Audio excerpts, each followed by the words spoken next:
Nah, hari ini kita bakal menyelami satu topik yang menurut saya pribadi luar biasa menarik dan sebenarnya sangat-sangat relevan dengan kehidupan sehari-hari kita bermasyarakat. Gini, coba deh kalian bayangin sebentar, betapa rumit dan penuh tekanannya posisi seorang petugas kepolisian saat mereka lagi bertugas di lapangan. Maksud saya bayangin aja, di satu sisi, mereka itu kan memegang mandat resmi ya, otoritas penuh dari negara untuk menjaga ketertiban, menjaga keamanan kita semua, dan tentunya menegakkan hukum. Tapi di sisi lain, yang sering banget memicu perdebatan adalah setiap tindakan, sekecil apapun yang mereka ambil, itu bersinggungan langsung dengan hak asasi manusia, hak asasi warga negara yang paling fundamental. Ini tuh semacam ketegangan bawaan yang nggak bisa dihindari, sebuah dilema yang terus-menerus ada di setiap detik mereka bertugas. Terus pertanyaannya, gimana sih cara sebuah negara demokrasi menyeimbangkan kekuasaan yang begitu besar ini?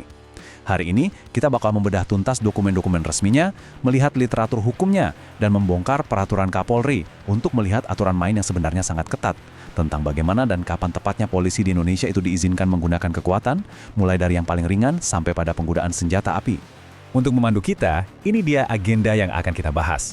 Pertama, kita akan mulai dari dilema penegakan hukum. Terus, kita masuk ke 6 tahapan kekuatan. Ketiga, kita akan bedah spesifik soal kapan senjata api diperbolehkan. Keempat, kita tinjau dari kacamata standar hak asasi manusia. Dan terakhir kelima, kita akan lihat sanksi dan akuntabilitas polisi. Langsung aja kita mulai. Bagian 1. Dilema penegakan hukum. Ini adalah titik di mana persimpangan antara kewenangan negara dan hak asasi manusia bertemu. Oke, sebelum kita melangkah lebih jauh, kita harus samakan persepsi dulu nih. Apa sih yang sebenarnya dimaksud dengan penggunaan kekuatan di mata hukum? Kalau kita merujuk pada peraturan Kapolri atau yang biasa disingkat Perkap, spesifiknya nomor 1 tahun 2009, definisi penggunaan kekuatan itu sangat komprehensif, yaitu segala pengarahan daya, potensi, atau kemampuan anggota Polri. Nah, poin pentingnya di sini adalah, kekuatan itu bukan melulu soal tindakan fisik yang ekstrim ya, bukan cuma soal memukul, menendang, atau menembak, sama sekali bukan. Ini adalah sebuah definisi luas yang mencakup segala bentuk pemaksaan sah yang secara legal diizinkan oleh negara untuk mencegah atau menghentikan tindakan kejahatan yang mengancam jiwa, keselamatan, atau harta benda masyarakat. Jadi konsep daya di sini benar-benar dimaknai dari level yang paling dasar sampai yang paling tinggi. Nah, bagian yang menurut saya paling krusial adalah fondasi yang menopang seluruh otoritas tadi. Jadi nggak ada tuh cerita anggota Polri bisa bertindak sewenang-wenang kayak di film-film action. Setiap tindakan mereka di lapangan itu diikat kuat oleh 3 pilar raksasa ini. Pertama, legalitas, maksudnya simple, tapi absolut. Semua tindakan, sekecil apapun, harus ada landasan hukumnya, nggak boleh asal. Kedua, nesesitas, atau asas keperluan. Artinya apa? Kekuatan itu cuma boleh dikeluarkan kalau situasi memang benar-benar mendesak dan semua cara lain yang lebih damai atau persuasif udah dicoba tapi nggak mempan. Dan yang ketiga, ini nih yang paling sering jadi sorotan, proporsionalitas. Ini luar biasa penting. Kekuatan yang dipakai oleh polisi harus seimbang alias proporsional dengan ancaman yang ada di depan mata. Contoh logisnya gini, kalau ada seseorang yang cuma melakukan perlawanan pasif kayak diem aja waktu disuruh pindah, ya polisi nggak bisa dan nggak boleh merespons dengan pukulan tongkat. Itu melanggar prinsip proporsionalitas. 3 pilar ini benar-benar jadi nyawa dari setiap standar operasional prosedur kepolisian. Kita masuk ke bagian 2, yang menjadi inti dari pembahasan kita. 6 tahapan kekuatan, atau yang sering disebut sebagai tangga eskalasi. Coba deh, posisikan diri kalian sebagai seorang petugas polisi yang lagi piket malam. Tiba-tiba, ada panggilan darurat dan kalian sampai di sebuah situasi yang udah memanas. Adrenalin pasti naik kan? Di momen yang super tegang dan bergerak luar biasa cepat itu, bagaimana kalian bisa mengambil keputusan yang tepat dalam hitungan detik? Tindakan apa yang sah dan tindakan apa yang malah bikin kalian masuk penjara? Disinilah hukum bertindak. Hukum nggak ngebiarin polisi nebak-nebak. Hukum mengharuskan mereka untuk memanjat sebuah tangga tak kasat mata. Langkah demi langkah, merespon persis sesuai dengan tingkat ancaman yang ada di depan mereka. Mari kita bedah anak-anak tangga ini satu persatu. Berdasarkan pasal 5 di Perkap nomor 1 tahun 2009 tadi, ada 6 tahap baku. Kita mulai dari yang paling bawah. Tahap 1, efek pencegahan atau deterrent. Ini fakta yang menurut saya agak bikin mind-blowing ya. Tahukah kalian, kalau secara hukum di saat seorang polisi sekedar berdiri pakai seragam lengkapnya atau datang pakai mobil patroli dengan lampu menyala, secara teknis hukum, dia itu sudah menggunakan kekuatan tahap 1. Kehadiran visual ini dirancang secara psikologis untuk ngasih tahu orang-orang, hey, ada penegak hukum di sini, supaya orang mengurungkan niat jahatnya. Kalau itu nggak mempan, petugas harus naik ke tahap 2, perintah lisan. Mulai dari imbauan biasa sampai ke teguran keras kayak berteriak, berhenti, ini polisi. Nah, kalau tersangka masih aja ngeyel atau malah mencoba kabur, baru deh kita masuk ke ranah fisik di tahap 3, kendali tangan kosong lunak. Ini adalah sentuhan fisik yang pertama kali terjadi. Contohnya kayak sekedar memegang lengan tersangka atau mengarahkan mereka untuk masuk ke mobil tanpa ada niat sedikit pun untuk bikin cedera. Tapi gimana kalau perlawanannya mulai beringas? Tangga eskalasinya harus naik lagi. Di tahap 4, kita kenal istilah kendali tangan kosong keras. Kalau tersangka mulai mukul atau merontak kuat, di sini petugas sudah punya hak hukum untuk menggunakan teknik bela diri kepolisian. Misalnya, menggunakan kuncian sendi, bantingan, atau tekanan pada titik tertentu untuk melumpuhkan secara cepat. Kalau perlawanannya melibatkan kelompok atau ancamannya makin berbahaya, kita tiba di tahap 5. Penggunaan senjata tumpul dan bahan kimia. Alat-alat kayak tongkat polisi, tameng, semprotan merica, sampai gas air mata masuk di kategori ini. Tujuannya untuk meredam eskalasi massa yang anarkis. Dan akhirnya, di anak tangga yang paling puncak, paling ekstrim, barulah kita menemui tahap 6. Penggunaan senjata api atau kekuatan yang sifatnya mematikan. Dan yang perlu banget digarisbawahi di sini, literatur akademis, jurnal-jurnal hukum, para pakar, itu semua memonitor struktur hierarkis ini dengan sangat-sangat ketat. Kepolisian itu sama sekali nggak dibiarkan menafsirkan tahapan ini sesuka hati mereka di lapangan. Sistem hukum kita menuntut adanya akuntabilitas. Para ahli hukum akan selalu menilai kepatuhan aparat berdasarkan seberapa presisi mereka mengikuti pedoman 6 langkah tadi. Jadi, setiap kali ada polisi yang melompat misalnya dari tahap 2 langsung ke tahap 5, itu harus ada justifikasi tertulis yang sangat kuat. Harus ada bukti bahwa ancaman yang dihadapi memang eskalasinya secepat itu. Kalau nggak proporsional, ya siap-siap berhadapan dengan hukum. Nah, bagian 3 ini yang paling sering memicu perdebatan publik. Kapan sebenarnya senjata api diperbolehkan? Ini adalah ranah upaya mutlak yang terakhir. Sebenarnya, ada garis demarkasi atau garis batas yang sangat tebal antara tahap 1-5 dengan si tahap 6 ini. Tahap 1-5 itu diklasifikasikan dengan tegas sebagai kekuatan yang tidak mematikan. Memang bisa bikin memar atau perih kena gas air mata, tapi tujuannya murni cuma buat melumpuhkan, membubarkan, dan mengontrol situasi tanpa menyebabkan kerusakan permanen pada nyawa orang. Tapi begitu kita bicara tahap 6, senjata api, hukum memandangnya sebagai ultimum remedium. Buat yang belum familiar, ini istilah hukum yang berarti obat terakhir atau pamungkas. Sesuatu yang hanya dan hanya boleh dikeluarkan ketika semua opsi lain udah tertutup rapat dan situasinya udah masuk fase hidup atau mati. Jadi intinya senjata api itu pantang digunakan sembarangan. Menurut pasal 8 dari Perkap yang sama, syaratnya itu sangat kaku dan kumulatif. Pertama, harus ada yang namanya ancaman segera. Kata segera di sini penting banget. Artinya ancaman itu benar-benar lagi terjadi di detik itu juga, di depan mata dan punya potensi kuat bikin polisi atau masyarakat sekitar kehilangan nyawa atau cacat permanen.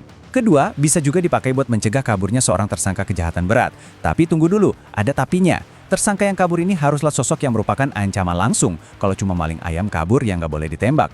Dan syarat ketiga yang memayungi semuanya, petugas di lapangan itu harus punya keyakinan absolut bahwa memang secara logis nggak ada lagi alternatif lain yang tersisa untuk menghentikan ancaman tersebut selain menari pelatuk. Gila ya syaratnya? Tapi tunggu, bahkan ketika senjata udah keluar dari sarungnya pun, hukum kita masih ngasih satu lapis rem darurat terakhir, tembakan peringatan.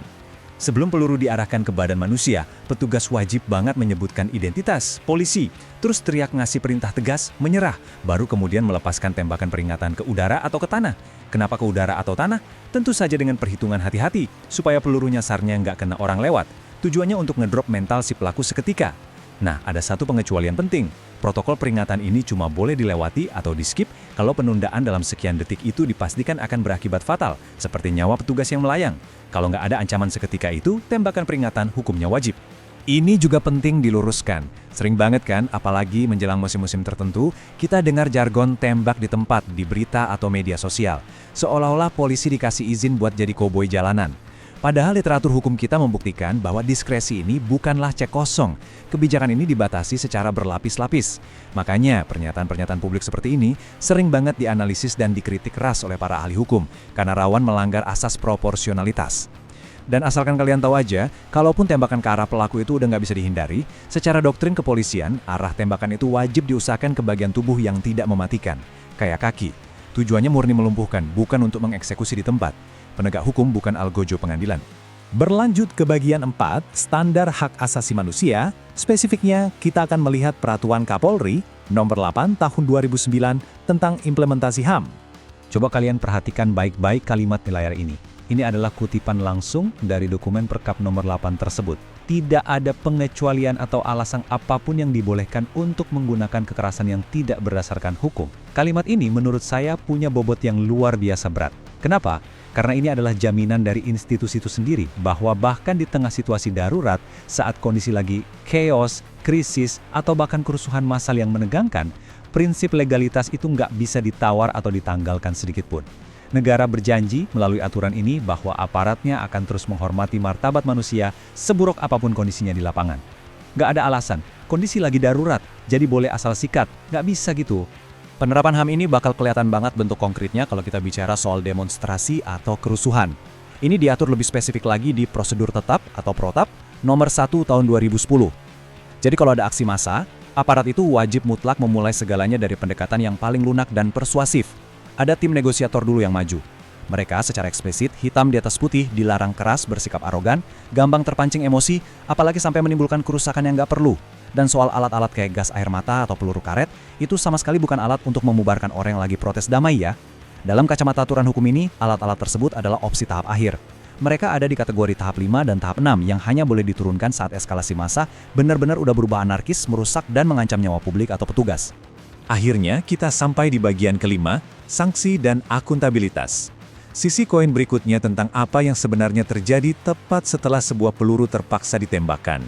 Ini bagian yang jarang disorot film. Akuntabilitas seorang petugas itu langsung aktif di detik yang sama saat peluru keluar dari laras senjatanya. Berdasarkan pasal 49 di Perkap HAM, polisi itu nggak bisa habis nembak orang, melumpuhkan tersangka, terus tinggal pergi nulis laporan di kantor. Nggak bisa. Mereka punya kewajiban hukum yang mengikat seketika itu juga. Bayangin aja dalam hitungan detik, mindset mereka harus berubah dari menghadapi ancaman jadi menyelamatkan nyawa.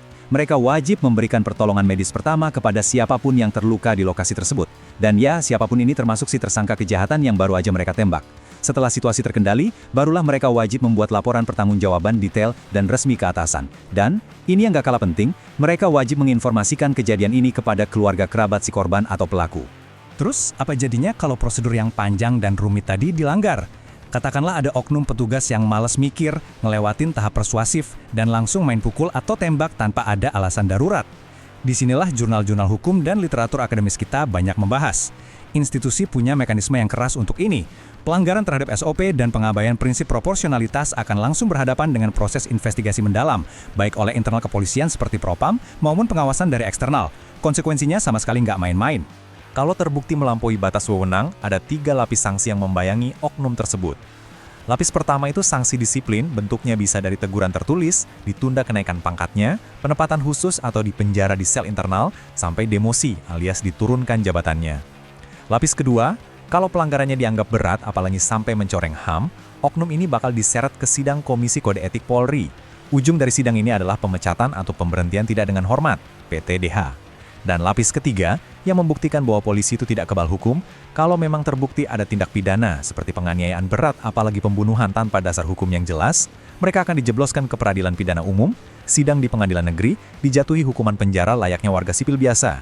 Jadi, dari semua pemaparan kita hari ini, kenapa sih aturan-aturan mulai dari eskalasi kekuatan, perkap, protap, sampai sanksi-sanksi ini begitu esensial?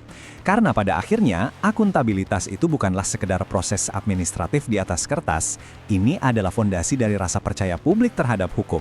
Memastikan setiap petugas taat pada aturan ini adalah satu hal yang menjamin adanya kepastian hukum bagi kita semua. Ini memberikan rasa keadilan bagi mereka yang mungkin jadi korban penyalahgunaan wewenang. Dan di saat yang bersamaan, aturan ketat ini justru ada untuk menyelamatkan dan menjaga marwah, martabat, serta integritas institusi kepolisian itu sendiri sebagai figur pelindung dan pengayom bagi masyarakatnya. Dan sampailah kita pada pemikiran terakhir untuk direnungkan dari sesi kali ini. Kita sadar sekarang bahwa memahami hukum itu ternyata bukan cuma PR-nya polisi atau anak hukum aja ya. Memahami aturan main ini adalah hak sekaligus senjata kita sebagai warga negara yang kritis. Setelah membedah secara utuh 6 tahapan eskalasi yang ternyata luar biasa ketat dan sangat mengikat ini, pertanyaan saya buat kalian, bagaimana hal ini mengubah perspektif kalian? Kedepannya, saat kalian buka sosial media atau nonton berita tentang penangkapan, penggerebekan, demonstrasi massal, atau sekedar interaksi antara polisi lalu lintas dengan warga, apakah kalian akan melihatnya dengan kacamata yang berbeda? Saya biarkan pertanyaan ini menggantung untuk kalian renungkan sendiri. Terima kasih banyak sudah meluangkan waktu dan pikiran untuk bergabung di pembahasan materi kita kali ini. Jangan pernah berhenti bertanya, teruslah belajar hal baru, dan sampai jumpa lagi di kesempatan seru berikutnya.